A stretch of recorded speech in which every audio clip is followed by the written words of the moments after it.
Can a single rune turn an ordinary sketch into a magical curse?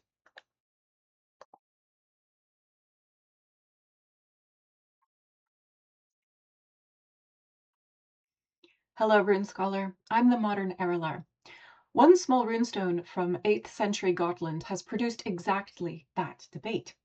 Some runologists have argued that it records an act of destructive sorcery. Others think that the explanation is much simpler than that. Today, let's examine how scholars reached such different conclusions and what this teaches us about the limits of interpreting runic evidence. The debate centers on the Runestone, discovered beneath the roots of a hazel bush in Gretlingbø parish in southern Gotland. The stone is modest in size, only 77 centimeters across, but it has generated interpretations ranging from a simple caption to an elaborate magical curse. Scholarly consensus on the date of the inscription has tentatively settled on the 8th century, when the transition between the Elder and Younger Futharks made several rune forms unusually difficult to identify. And that uncertainty lies at the heart of every interpretation that follows. To decide the inscription's meaning, runologists have to evaluate several different kinds of evidence: the language of the inscription, the forms of the runes, the image carved on the stone that may accompany it, and comparisons with other inscriptions. Each points in a slightly different direction. The opening 5 runes of this inscription are relatively clear. Assuming the horse carved on the stone relates to the inscription, many runologists have interpreted these 2 opening words as referring to the animal itself as the object of the sentence, though the precise etymology remains debated.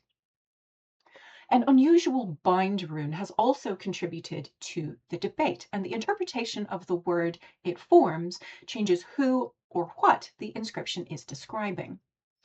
Both staves of the central dagos rune are extended, and the right stave is where we read additional runes. The rune on the bottom is most often read as an uruz or an ur rune, and the top rune could be either an Elder Futhark ending R or Z rune called Ir, or in Younger Futhark this would be a Malm rune. Usually the presence of the rune on the right would tell us that this rune should be read after the rune on the left of the bind rune. Interpretations that followed Leopold Loeffler's 1902 interpretation did read this bind rune from left to right bottom to right top as dyr, which means animal. The reading that has gained the most acceptance among recent runologists is that this bind rune is read from bottom to top and represents the personal name Uddr or Uddr. If the bind rune changes the subject of the inscription, the final rune changes its action. This last graph here has been read multiple ways, and each reading changes the meaning of the inscription's verb. Sophia Pereswetoff-morath's examination in 2011 confirmed that the final branch is comparatively short and imperfectly attached to the stave, leaving its identification uncertain. Depending upon how this rune is read, the inscription ends with different words and different meanings. Early 20th century runologists sometimes read this graph together with the preceding rune as a doubled dagos. Others proposed readings such as fehu or kenals with F or K sound values. None of these interpretations is fully secure, but the most widely accepted reading currently is a K sound value, producing the word rock.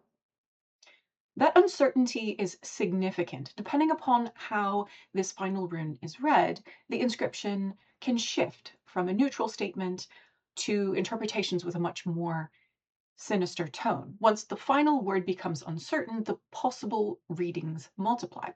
And the various interpretations of this past tense verb are wrought, drove, persecuted, chased, avenged, or punished. and this has led some runologists to go quite far in interpreting the magical implications of the inscription on the stone. So how did they see potential magic in this inscription? Leopold Leffler interpreted the bind rune from left to right, reading this inscription as Euthen Diuri Rak, or Diuri punished the foal, or took revenge on this horse. Arthur Norden saw sympathetic magic in the same inscription. He read the name Uddr instead of Diuri, but kept the rest of the interpretation. He then read marks on the neck of the horse in the illustration as critical to understanding the figure and the inscription together, seeing these marks as evidence for injury and drawing parallels with Paleolithic hunting magic to read the text as a spell directed at a horse in order to injure it. Sven B.F. Janssen accepted Norden's reading, believing that the meaning of the inscription is probably considerably more threatening than at first glance these ordinary words seem to suggest. But he also questioned the social logic in how the possible curse was constructed. He agreed that Uddr directed destructive sorcery against his enemy, but questioned why the spellcaster would have been named and not the recipient. Wolfgang Krause went even further, basing his interpretation primarily on the image rather than on the text. He interpreted some of the lines below the horse as evidence that the horse has been killed and flayed. He related the carving to the Nithingpol or Nithsong, topped with a horse skin, raised by Egil Skallagrimsson to curse Eric Bloodaxe and Queen Gudhilda, and direct the land spirits against them. Krause said of the Ruestone that the image and the caption worked together in the same way that Egil carved runes on the pole to strengthen his curse. Not every alternative reading points toward destructive magic. Karl Marstrander reached a different conclusion by reading the final rune as a fehu and interpreting this, the doggos, and the star runes as ideographic runes, meaning the word that the name of the rune represents.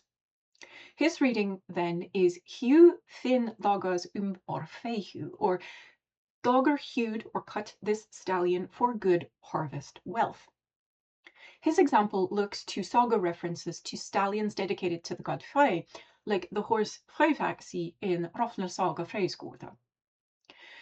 The simplest interpretation of rock is from the Old Norse rekin, worked or drove, leaving us with the line that Uddr drew this horse. And for this interpretation, we need not resort to any magic at all. And where multiple readings are possible, the simplest reading is usually preferred unless stronger evidence suggests otherwise. The Ruestone reminds us that runology rarely offers absolute certainty. A single disputed rune can alter the identity of a person, the meaning of a verb, and ultimately the purpose of an entire inscription. Some scholars saw malevolent magic, others a ritual dedication. The simplest reading requires neither. Whether the Ruestone preserves a curse remains uncertain, but the debate itself illustrates something important about runology. Interpretations are strongest when multiple kinds of evidence, linguistic, archaeological, and iconographic, point toward the same conclusion. When those lines of evidence converge or diverge, when they diverge, uncertainty is not a weakness of the discipline, but an honest reflection of the evidence. The uncertainty in the Ruestone belongs to one of the most important transitions in runic history, when the Elder Futhark was giving way to the Younger. Next time, we'll examine that transition and see why even identifying the runes can be surprisingly difficult. Until then, thank you for reading the runes with me, the Modern Erilar.